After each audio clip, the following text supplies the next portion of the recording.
வணக்கம் பாரி. வணக்கம். சமீபத்தில் விடுதலை சிறுத்தைகள் நடத்திய திருச்சி மாநாட்டில் சில முக்கிய தீர்மானங்கள் நிறைவேற்றப்பட்டுள்ளன. இது பற்றி உங்கள் கருத்து என்ன? திருச்சியில் பெரிய அளவிற்கு ஒரு கூட்டத்தை கூட்டி, தேர்தலுக்கு முன்னாடி ஒரு கட்சி என்பது கூட்டம் கூட்டுவது என்றால் அதற்கு காரணம் நன்றாகவே தெரியும் நமக்கு. அவங்க அந்த சீட்டு கணக்கு இதுக்கெல்லாம் மனசில் வச்சுக்கிட்டு ஒரு பெரும் கூட்டம், நல்ல பெரிய அளவு கூட்டம் தான். அவங்க கட்சியுடைய கட்டமைப்பை காட்டுவதற்கும் அவர்கள் கட்சியை வலுப்படுத்துவதற்கும் அவர்களோட தொண்டர்களுக்கு உற்சாகப்படுத்துவதற்கும் பெரிய அளவு கூட்டத்தை கூட்டி திருமாவளவன் அவர்கள் ஒரு மாஸ் காட்டியிருக்காருன்னே வச்சுக்குவோம். அதில் பல தீர்மானங்களை அவர் நிறைவேற்றியிருந்தார். அதில் முதல்ல நல்ல தீர்மானங்கள் அப்படிங்கிறதுக்குள்ள நம்ம முதல்ல பார்த்துருவோம். அதில் ஒரு மிக முக்கியமான தீர்மானம், தமிழ் தேசியவாதிகள் தொடர்ச்சியாக பேசி கொண்டிருக்கக்கூடிய தீர்மானத்தை விடுதலை சிறுத்தையும் கையில் எடுத்திருக்கிறார்கள் என்பது வரவேற்கத்தக்க ஒன்று. அதுதான் குடிவாரி கணக்கெடுப்பு. இந்த குடிவாரி கணக்கெடுப்பு என்பது தொடர்ச்சியாக தமிழ் தேசியவாதிகளாலும் வன்னியர் சங்கம், அதுக்கப்புறம் பாட்டாளி மக்கள் கட்சி, இவங்க எல்லாம் தொடர்ச்சியாக சொல்லிட்டு இருக்கிறது என்னன்னா, தமிழ்நாட்டில் இடஒதுக்கீடுல பிரச்சனை இருக்கு, தமிழ்நாட்டு இடஒதுக்கீட்டில் முறைகேடுகள் நடக்கிறது. அந்த முறைகேடு என்பது என்னன்னா, தமிழர்களுக்கு சரிவாரியான இடஒதுக்கீடு என்பது கிடைக்க மாட்டேங்குது, தமிழர்கள் அதில் பயன்பெற மாட்டேங்கிறார்கள். அதற்கு காரணம் எந்தெந்த சமூகங்கள் எவ்வளோ இருக்கிறது என்ற ஒரு டேட்டா தமிழக அரசிடம் கிடையாது. எந்தெந்த சமூகம் எத்தனை சதவீதம் இருக்கிறார்கள் என்ற டேட்டா அந்த கணக்கெடுப்பு இல்லை என்ற பட்சத்தில் பயனாளர்கள் சரியான அந்த விகிதாச்சாரத்தோடு பயனடைந்திருக்கிறார்களா என்பதை எப்படி கண்டறிவது? இன்னைக்கு வன்னியர்களுக்கு 10% இடஒதுக்கீட எடப்பாடி பழனிசாமி அவர்கள் ஆட்சி காலகட்டத்தில் உறுதி செய்தார்கள். ஆனால் அது சுப்ரீம் கோர்ட்டுக்கு போகுது. சுப்ரீம் கோர்ட்டுக்கு போனோடனே என்ன சொல்றாங்க, 10% இடஒதுக்கீடு எப்படி கொடுக்கணும், எப்போ எந்த அடிப்படையில் கொடுத்தீங்கன்னு கேள்வி வருது தமிழக அரசை பார்த்து. தமிழக அரசுக்கிட்ட அந்த டேட்டாவே கிடையாது. சரிங்க, இப்போ வன்னியர்கள் 10% இருக்காங்களா? டேட்டா கிடையாது. பழைய காலத்து சென்சஸ் வச்சு கணக்கு வைக்க முடியாது. இப்போ 10% வன்னியர்கள் இருக்காங்கிறதுக்கு உங்ககிட்ட எந்த அத்தாட்சியும் இல்லாமல் 10% இடஒதுக்கீடு எப்படி கொடுப்பீங்க? அப்போ இந்த இடஒதுக்கீடு செல்லாதுன்னு சொல்லி சுப்ரீம் கோர்ட்டை அனுப்பி விட்டுருச்சு. அப்போ முதல் வேலையாக தமிழக அரசு செய்திருக்க வேண்டிய வேலை என்ன? அப்போ தமிழக அரசு முதல்ல கணக்கு எடுத்துருக்கணும், சென்சஸ் கணக்கு. அந்த சென்சஸ் கணக்கில் இப்போ வன்னியர்கள் எவ்வளோ பேர் இருக்காங்கிறதான சுப்ரீம் கோர்ட்டுக்கு தேவை. அப்போ வன்னியர்கள் எவ்வளோ பேர், கோணார்கள் எவ்வளோ பேர், நாடார்கள் எவ்வளோ பேர், முத்திரையர்கள் எவ்வளோ பேர், பறையர்கள் எவ்வளோ பேர், மல்லர்கள் எவ்வளோ பேர், வெள்ளாளர்கள் எவ்வளோ பேர், இப்படின்னு கணக்கெடுப்பு. அதில் ஒவ்வொரு உட்பிரிவுகள் எவ்வளோ, இத்தனை லட்சம் இருக்காங்க, இத்தனை பேர் இருக்கிறாங்க, மொத்தமாக இவ்வளோ பேர் இருக்கிறாங்க. அப்போ இத்தனை பேருக்கும் ரெப்ரசன்டேஷன் அரசு வேலைகளில், இப்போ வன்னியரில் எத்தனை பேர் அரசு வேலையில் வேலை செய்கிறாங்க, எந்தெந்த மாவட்டங்களில் எவ்வளோ வேலை செய்கிறாங்க, அப்போ பார்க்கணும். கம்பேரிட்டிவாக கரெக்டாக தானேங்க இருக்குது. 10% மக்களுக்கு 10% பேர் வேலை பார்க்குறாங்க, கரெக்டாக இருக்குது.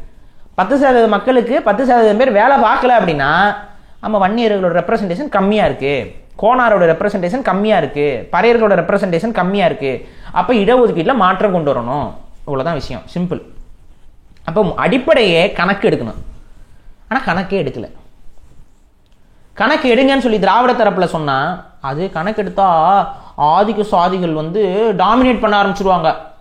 வன்னியர்கள் 1 கோடி பேருக்கு மேலே இருக்கும் நாங்கன்னு சொல்லி டாமினேட் பண்ணிடுவாங்க. முத்திரையர்கள் ஒரு இத்தனை லட்சம் பேர் இருக்கும்னு சொல்லி டாமினேட் பண்ணிடுவாங்க. முக்குளத்தோர் இத்தனை கோடி பேர் இருக்கும்னு சொல்லி டாமினேட் பண்ணிடுவாங்க. அதனால அந்த ஆதிக்க சாதிகள்லாம் டாமினேட் பண்ணி அதனால வேண்டாம். சரி, இந்த பக்கம் பாஜக ஆர்எஸ்எஸ் இந்த பக்கம் போயிட்டு சார் குடிவாரி கணக்கெடுப்பு சாதிவாரி கணக்கெடுப்புனா இல்லை, அது பார்த்தீங்கன்னா இந்த சாதிவாரி கணக்கெடுப்பு எடுத்தோம்னா இது ஹிந்துக்களுக்கு தான் சாதி பொருந்தும், இங்கே நிறைய பேர் மதம் மாறிட்டாங்க, இங்கே நிறைய பேர் கிரிப்டோ கிறிஸ்டியன்ஸாக இருக்காங்க, அவங்களும் கோணாறு, நாடாறு, உடையாறு, மல்லரு, பறையர்னு சொல்கிறாங்க, இவங்களாம் மதம் மாறிட்டாங்க, இருந்தாலும் அவங்க பறையர்னு சொல்கிறாங்க, இதெல்லாம் நாங்கள் கணக்கில் எடுத்துக்க முடியாது. அதுக்கப்புறம் பார்த்தீங்கன்னா எங்களுக்கு இந்த நம்மள ஹிந்துஸ்ன்னு தான் சொல்லணும். ஸோ மதவாரியான கணக்கெடுப்பு நம்ம எடுக்கலாம்.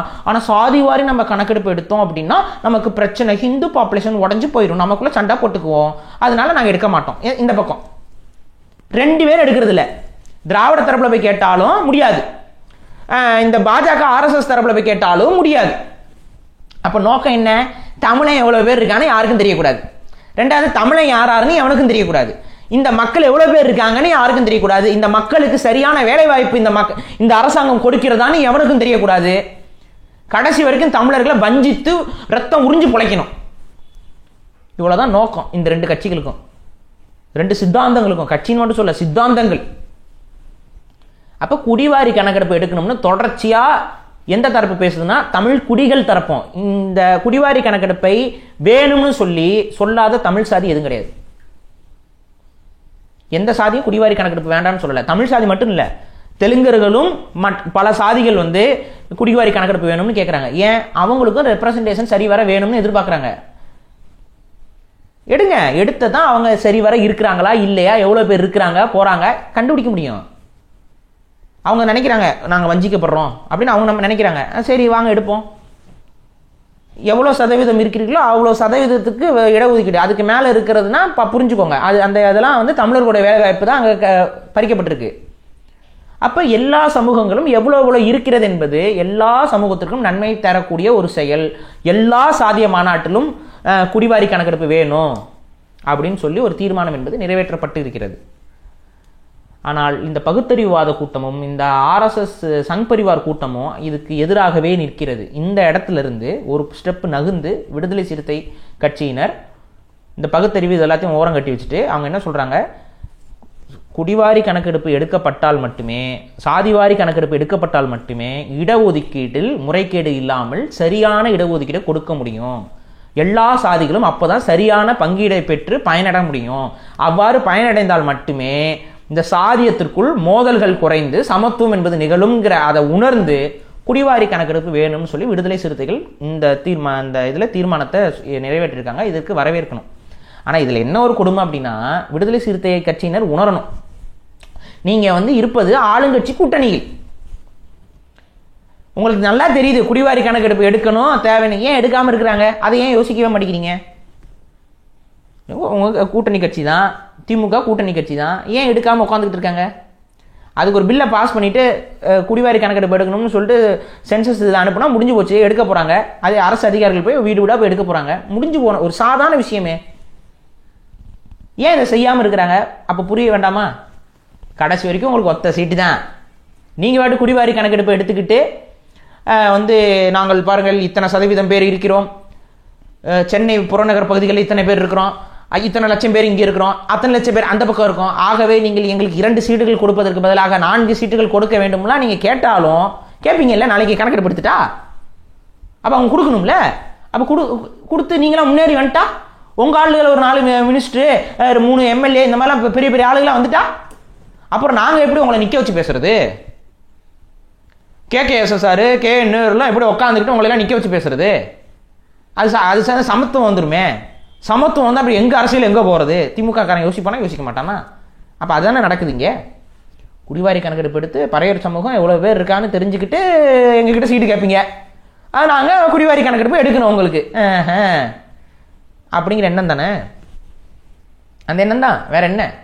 இல்லைன்னா சொல்லுங்க, ஏன் குடிவாரி கணக்கெடுப்புக்கு திமுக எதிராக இருக்குன்னு நீங்க சொல்லுங்க, தெரிஞ்சுக்கிறேன்.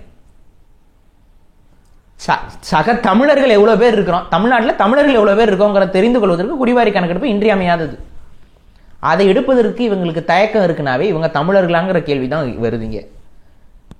ஆனால் தொடர்ச்சியாக நீங்களும் வந்து திராவிடம்னு சொல்லிட்டு அவங்களோட ஒட்டிக்கிட்டே எவ்வளவு நாளைக்கு உங்களை நீங்களே ஏமாற்றிக்கொள்ள போகிறீர்கள்னு தெரியல. கடைசி வரைக்கும் அவங்க எடுக்க போறது இல்லை. நீங்க எத்தனை மாநாடு வேணாலும் கூட்டுங்க, எத்தனை தீர்மானங்களை வேணாலும் நிறைவேற்றுங்க, அவர்கள் அதை செய்ய மாட்டார்கள். செய்தால் அவர்களுக்கு அந்த விகிதாச்சாரப்படிப்படி அவங்களும் அவங்க வேட்பாளர் நிப்பாட்ட வேண்டியது வரும். அவங்க சமூகத்திற்கு விகிதாச்சாரம்லாம் இல்லை. அது ஏதோ ஓங்கோல் பகுதியில் தான் அந்த விகிதாச்சாரம்லாம் எடுபடுமா, இங்கே எடுபடாதான். அப்போ அங்கெல்லாம் போக முடியாது. இனிமேது அங்கே போய் அரசியலும் செய்ய முடியாது. அங்கே ஏதோ 4 பேர் நம்ம ரிலேஷன், நம்ம இங்கே அது சிஎம் ஆனால் அங்கே கட் அவுட் வைக்கிறான் போகிறான், அங்காளி பங்காளி அங்கே இருப்பாங்க, அவங்க கட் அவுட் வைப்பாங்க, ஏதாவது பாலாபிஷேகம் பண்ணுவாங்க, அப்படியே பார்த்துட்டு போயிடணும். மித்தப்படி போய் அங்கே போய் அரசியல் பண்ண முடியுமா? அதனால அவங்க செய்ய மாட்டாங்க.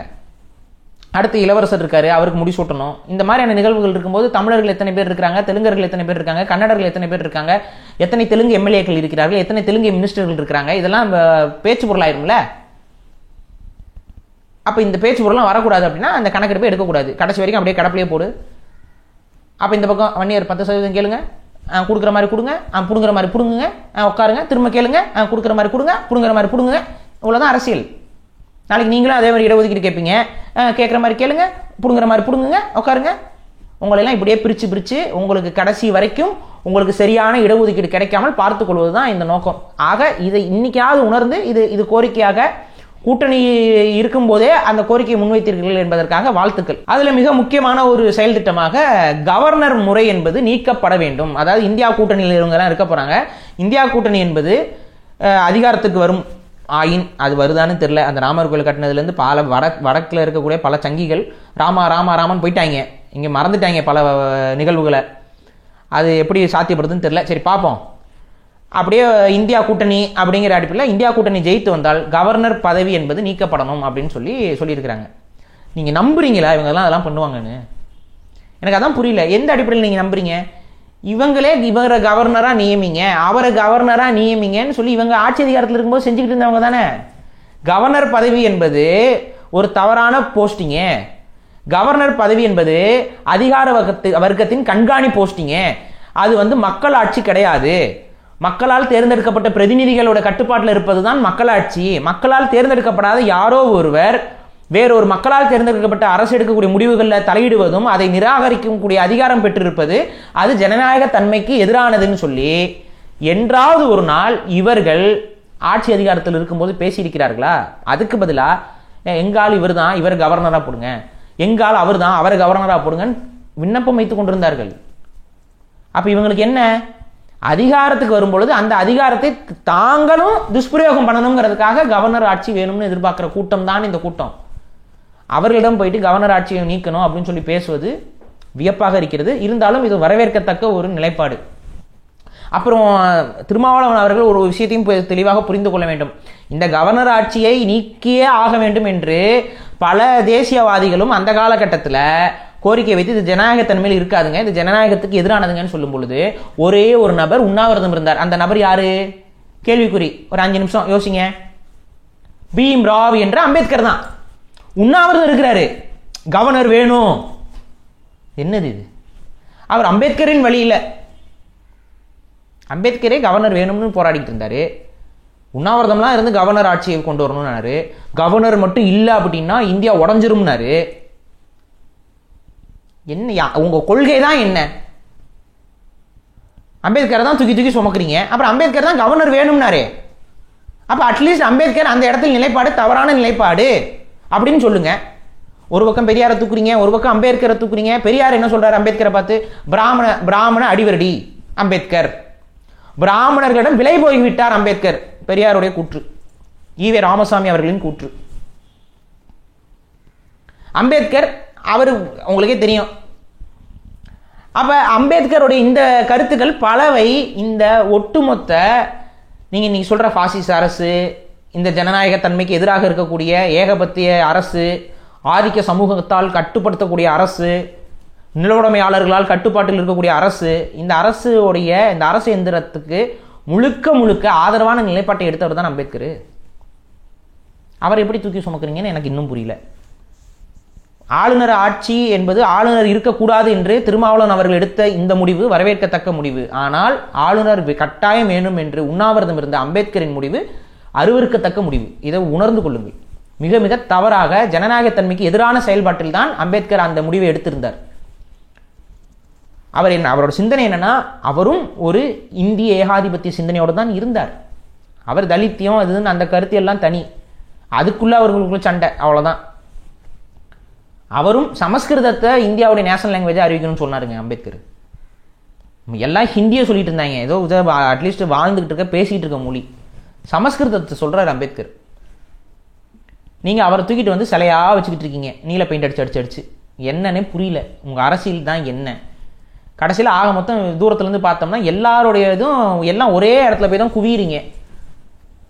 ஆள்பவன் ஒருவன், அவருக்கு கீழே நிர்வாகிகள் பல்வேறு பேர் அடிச்சுக்கிற மாதிரி பிரித்தாளும் சூழ்ச்சி கோட்பாட்டில் தான் நீங்கள் எல்லாம் வரீங்களோங்கிற சந்தேகம் வருகிறது. ஆகவே ஒன்னா இந்த முடிவை நீங்கள் மறுபரிசீலனை பண்ணுங்க, இல்லைன்னா அம்பேத்கரை மறுபரிசீலனை பண்ணுங்க. இதுதான் இருக்கக்கூடிய நிலைப்பாடு. இந்த தீர்மானங்கள்லேயே மிக முக்கியமாக கவனிக்கத்தக்க தீர்மானமாக அமைஞ்சது என்னன்னு பார்த்தீங்கன்னா, விடுதலை சிறுத்தைகள் அம்பலப்பட்ட தீர்மானமாகவும் இதை சொல்லலாம். அப்படி என்னங்க அம்பலப்பட்டுட்டாங்க அப்படின்னா, சென்னையை இந்தியாவுடைய 2வது தலைநகரமாக அறிவிக்க வேண்டும். அதாவது டெல்லி இன்னைக்கு இந்தியாவோட கேபிட்டல் சிட்டி, அதே போல 2வது கேபிட்டல் சிட்டியாக சென்னையை நம்ம அங்கீகரிக்கணும் அப்படின்னு சொல்லி ஒரு தீர்மானத்தை இவங்க பாஸ் பண்ணியிருக்காங்க. அது மட்டும் இல்லாமல் நாடாளுமன்றம் சென்னையிலும் நடக்கணும், சென்னையில் நாடாளுமன்றம் நடக்கணும் அப்படின்னு சொல்லி ஒரு தீர்மானத்தையும் பாஸ் பண்ணியிருக்காங்க.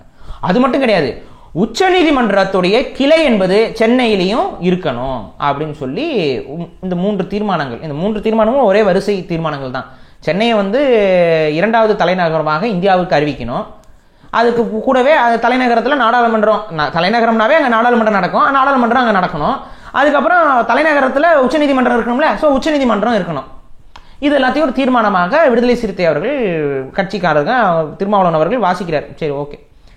இதில் என்னங்க பிரச்சனை அப்படின்னா, இது RSS சங்கி வேலையாச்சே, இது பாஜக RSS உடைய செயல் திட்டமாச்சே. என்னங்க, சென்னையை தலைநகராக அறிவிக்கணுங்கிறது செயல் திட்டமா? சென்னையை தலைநகராக அறிவிக்கணுங்கிறது செயல் திட்டம் இல்லை, சென்னை யூனியன் டெரிட்டரியா அறிவிக்கணுங்கிறது பாஜகவுடைய திட்டம்.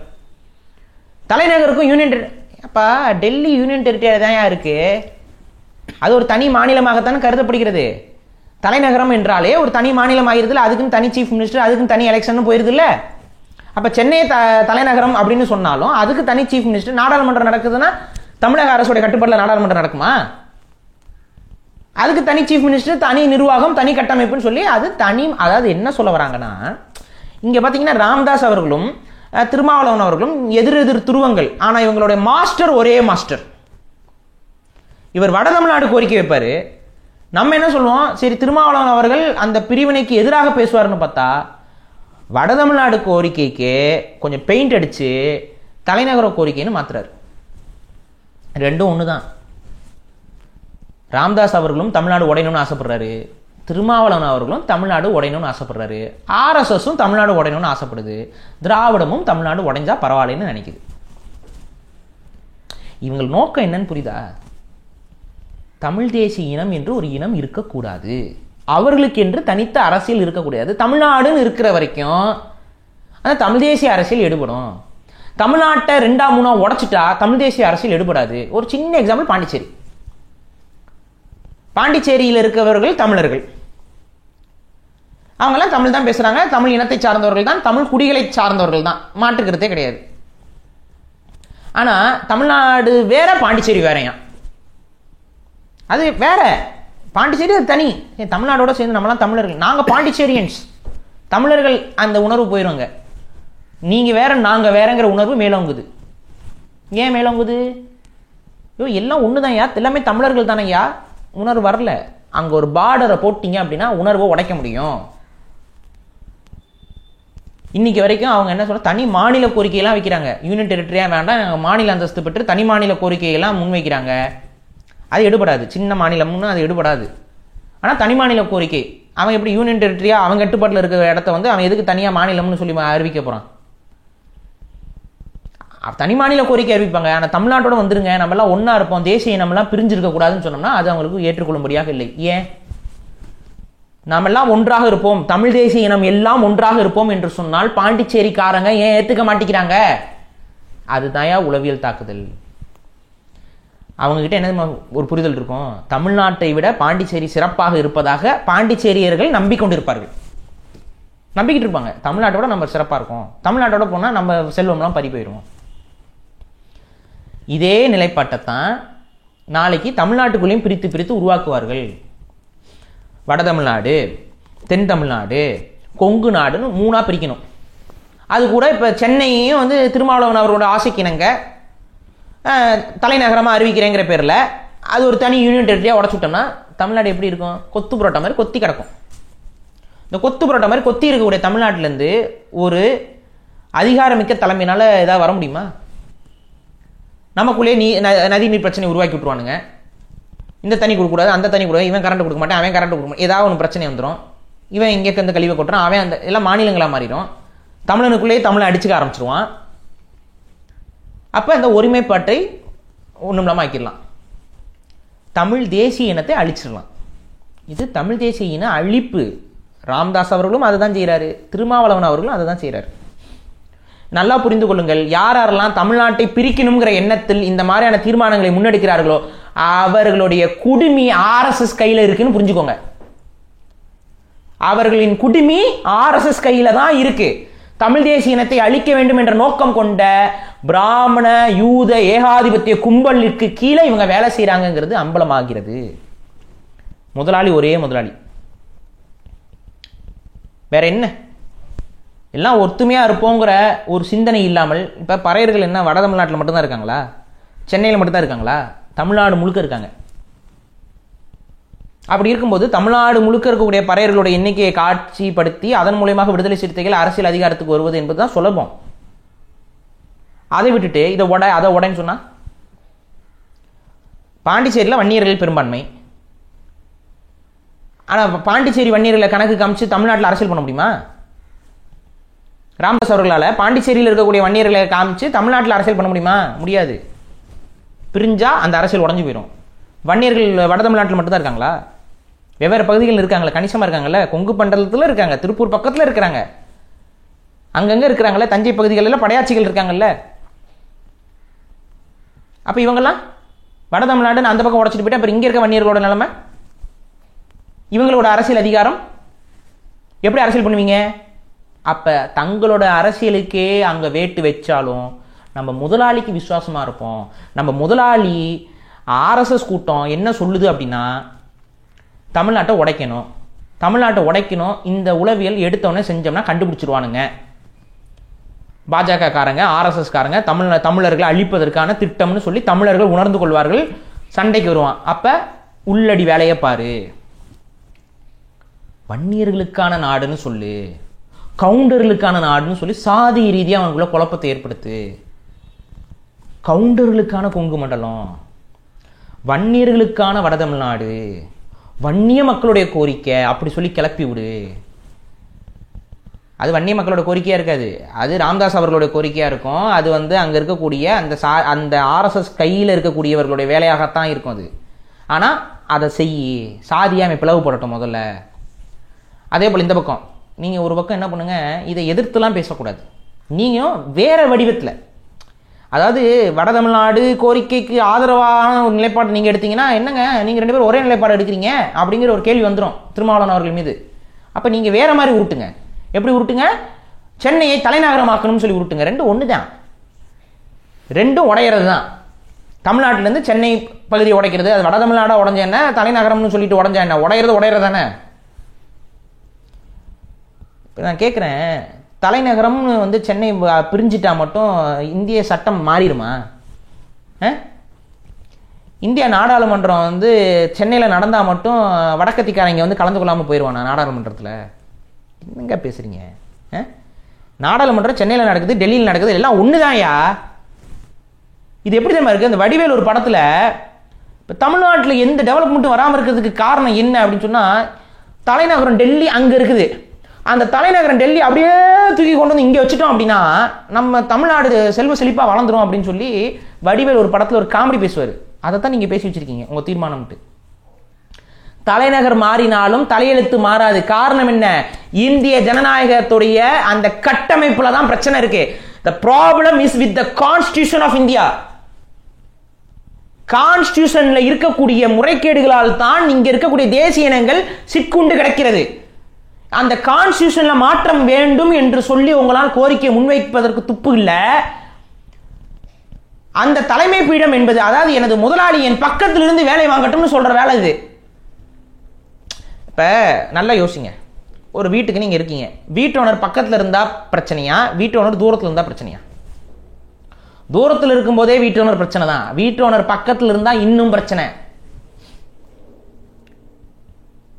உச்சநீதிமன்றம் தமிழர்களுக்கு ஆதரவா தீர்ப்புகள் அப்படியே வழங்கிக்கிட்டே இருக்கா? தொடர்ச்சி அப்படி வழங்கிட்டு தான் மறுவேளை பார்க்குதா? அந்த உச்சநீதிமன்றம் இங்க வந்துடணுமா? வந்துட்டா தீர்ப்பு மாறிடுமா? சரி, உச்சநீதிமன்றம் தமிழ்நாட்டில் நடக்குதுங்கிற பட்சத்தில் ஜல்லிக்கட்டுக்கெல்லாம் அனுமதி கொடுத்துருக்குமா உச்சநீதிமன்றம்?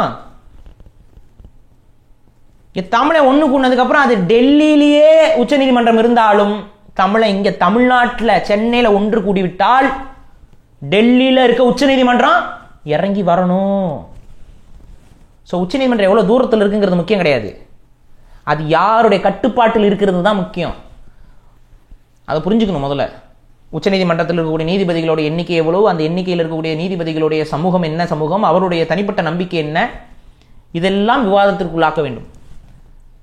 இதெல்லாம் விவாதத்திற்குள்ளாக்கி விட்டு அதற்கப்புறம் நம்ம பேசலாம். இதெல்லாம் பேசுறது வேற.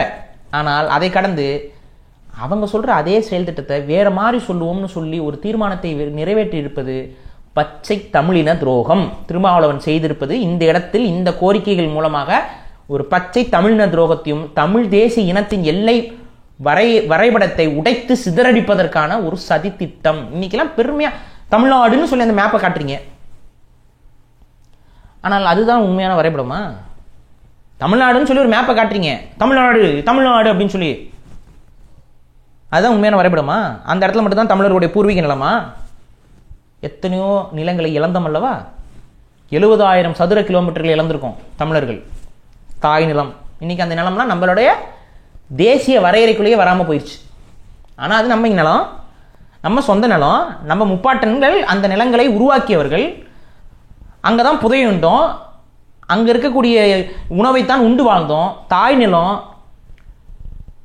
ஆனால் அது இன்னைக்கு நம்மளுடைய வரையறையில் இல்லை. தமிழ்நாட்டுடைய வரைபடத்தையும் தமிழீழ வரைபடத்தையும் காமிச்சு நம்ம என்ன சொல்கிறோம்? தமிழ் தேசிய நிலப்பகுதின்னு சொல்கிறோம். இப்போ இது ஒரு 3 நாளாக உடைங்க. அப்படி எது தமிழ் தேசிய நிலப்பகுதி? ஒட்டுமொத்த தமிழர் எனக்கு தெரிஞ்சது நான் ஒருத்தன் தான் கத்திக்கிட்டு இருக்கேன். முக்கிய தமிழ் தேசியவாதிகளும் இதை பற்றி பேசுறது இல்லை, அப்படியே கடந்து போய்கிட்டு இருக்கீங்க. ஏன் அதை கடந்து போறீங்கன்னு எனக்கு தெரியல. உங்கள் குடும்பம் அங்கே மாட்டிக்கிட்டு இருக்கான்னு தெரியல எனக்கு. இது மிகப்பெரிய ஆபத்து தமிழ் சமூகத்திற்கு. இந்த அவேர்னஸை தயவு செஞ்சு தமிழ் தேசியவாதிகள் மனசில் பதியுங்க.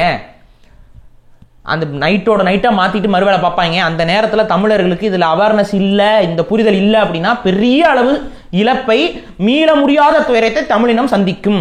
மீள முடியாது. எல்லை பிரிவினையில் தமிழ்நாட்டை உடைத்து விட்டார்கள் என்றால், தமிழ்நாட்டோட ஒற்றுமையை சிதைத்து விட்டார்கள் என்றால், நம்மால் திரும்ப தமிழ் இனமாக எந்த காலகட்டத்திலும் எழ முடியாது. ரொம்ப கஷ்டமாக போயிடும். அதை உணர்ந்து கொண்டு இருக்கக்கூடிய இடத்த முதல்ல பாதுகாக்கிற ஒரு சிந்தனையோடு தமிழ் தேசியவாதிகள் செயல்படணும். இதில் அப்படியே மேம்போக்கு காட்டிட்டு அலையாதீங்க. இது ஆபத்து. கழுத்துக்கு வைக்கப்பட்ட கத்தி இந்த செயல்பாடுகள். திருமாவளவனுடைய இந்த தீர்மானத்தை கண்டித்து பேச கற்றுக்கொள்ளுங்கள். அப்படியே கடந்து போகாதீங்க, இக்னோர் பண்ணாதீங்க. உங்களோட இக்னோரன்ஸ், நீங்க ஒவ்வொரு முறையும் இதை கடந்து போகிறது தமிழ் சமூகத்திற்கு நாம் செய்யக்கூடிய துரோகம். அதை மனசில் வச்சுக்கோங்க. கண்டிக்க வேண்டிய இடத்துல கண்டிங்க. தமிழ் தேசியவாதிகளுக்கு நான் சொல்றது, தமிழ்நாடோட ஒற்றுமை என்பது நம்மளுக்கு உயிர் நாடி போன்றது.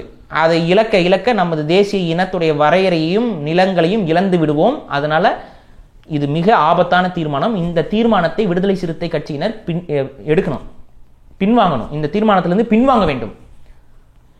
இவ்வாறு பின்வாங்கவில்லை என்றால் ஒட்டுமொத்த தமிழ்நாட்டையும் நீங்க முதலாளிகளிடமும் இந்த பிராமண ஏகாதிபத்தியத்திடமும் விற்பனை செய்கிற ஒரு தரகர்கள் என்பதை நீங்கள் உறுதி செய்கிறீர்கள்.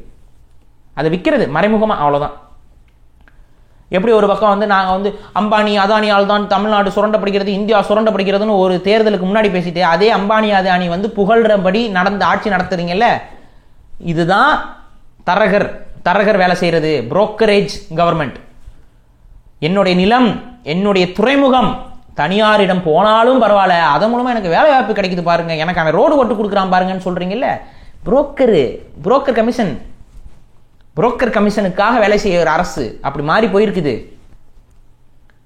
எப்படியா உன்னுடைய நிலம், அந்த நிலத்தில் இருக்கக்கூடிய துறைமுகம், அந்த துறைமுகம் அரசு கட்டுப்பாட்டில் இருந்தால் எவ்வளோ வருவாய், அதை தனியாருக்கு தார பார்த்துட்டு அதை டெவலப்மெண்ட்னு வாய் கூசாம பேசுறீங்க. அதுக்கு எதிராக யாரும் பேசல. கண்ணு முன்னாடி இலங்கையில் அப்படிதான் கம்பன் தோட்டா துறைமுகத்தை தார வார்த்தான் சிங்காவன், சீனனுக்கு தார வார்த்தான். இன்னைக்கு சீனாக்காரன் அவன் நாட்டை எந்த அளவுக்கு ஆக்குபை பண்ணி வச்சிருக்கான். அவன் நாச்சு ஒரு நாட்டுக்கு தார வார்த்தான். நீ ஒரு தனியார் முதலாளிக்கு தார வார்க்கிறையா? நீ ஒரு தனியார் முதலாளிக்கு தார வார்க்கிற. அவன் சீன நாட்டுக்கு, இவர் தனியார் முதலாளிக்கு. நிலைமையை பாருங்க. ஆங்கிலேயர்களுடைய ஆட்சி காலகட்டத்தில் ஆங்கிலம் எப்படி வந்தான்? வியாபாரம் என்று சொல்லி உள்ள வந்தான். வியாபாரம்ங்கிற பேர்ல ஒவ்வொரு இங்க இருந்த பல அரசர்களை இந்த வியாபாரம் அந்த வியாபாரம் சொல்லி முரண்களை ஏற்படுத்தி விட்டு, இவர்களுக்குள்ள சண்டையை மூட்டி விட்டு, அந்த சண்டைக்கு ஆதரவாக நான் நிற்கிறேன் என்ற பேர்ல பிரித்தாளும் சூழ்ச்சியின் மூலமாக அப்படியே கொஞ்சம் கொஞ்சமா தமிழ்நாட்டையும் இந்தியாவையும் கைப்பற்றி ஒரு அடிமை ஆட்சிக்குள்ள கொண்டு வந்தான். அன்னைக்கு வந்த ஆங்கிலேயர்கள் முதலாளிகளாக தான் வந்தான். ஆங்கில அரசு மெஜஸ்டிலாம் வரல, முதலாளிகள் தான் வந்தான், வியாபாரிகள் தான் வந்தான். அந்த வியாபாரிகள் கொஞ்சம் கொஞ்சமாக நிலங்களை கையகப்படுத்தி அப்படியே வித்துட்டு போயிட்டான். யாருக்கிட்ட? பிரிட்டிஷ் மொனார்கி கிட்ட, பிரிட்டிஷ் த்ரோன்கிட்ட வித்துட்டு போயிட்டான், அரசு கிட்ட வித்துட்டு போயிட்டான். அந்த அம்மா இதெல்லாம் பிரிட்டிஷோடைய நிலப்பரப்பு அப்படின்ட்டு போயிடுச்சு. கம்பெனியோட நிலப்பரப்பா இருந்தது பிரிட்டிஷ் அரசாங்கத்தோட நிலப்பரப்பா ஓவர் நைட்ல மாறிச்சு. இது நடக்கும். இது நிகழ்காலத்தில் வெளிப்படையாக நடக்கலைனாலும் மறைமுகமாக நடக்குது. அவ்வளோதான், அடிமையாக்கப்பட்டு கொண்டு இருக்கிறோம். அங்கே இருக்கக்கூடிய அந்த ஹார்பர் வந்துருச்சுன்னா அந்த பகுதியில் இருக்கக்கூடிய மீனவர்களுடைய எதிர்காலம், மீனவ சமூகத்துடைய எதிர்காலம், மீன்பிடி தொழில் எல்லாம் காணாமல் போயிடும், எல்லாம் காணாமல் போயிடும். அதனால் மக்கள் உணர்ந்து கொள்ளுங்கள். எங்களால் முடிஞ்சது உங்கள்கிட்ட அவேர்னஸ் உங்ககிட்ட கொண்டு வந்து இந்த தகவல்களை கொடுத்து உங்களோட சிந்தனைக்கு தூண்டும் விதமாக உங்களை தட்டி எழுப்பதான் முடிகிறது. ஏன்னா இவங்ககிட்ட பெரிய அளவு பொருளாதாரம் கிடையாது. இவர்களோட போய் சண்டை போட்டு இவங்க மீது வழக்கு தொடுத்து இவங்க அதெல்லாம் உங்களுக்கே தெரியும் என்ன நடக்கும்னு. நடந்துகிட்டு இருக்கு. யாரெல்லாம் அநீதிக்கு எதிராக பேசுகிறாங்களோ அவங்களாம் இங்கே வெட்டு உண்டு செத்துக்கிட்டு இருக்கிறாங்க. அதை கடந்து போகிற கூட்டமாக தான் தமிழ் சமூகம் இருக்குது இன்னைக்கு வரைக்கும். அப்படி தான் போய்கிட்டு இருக்கோம்.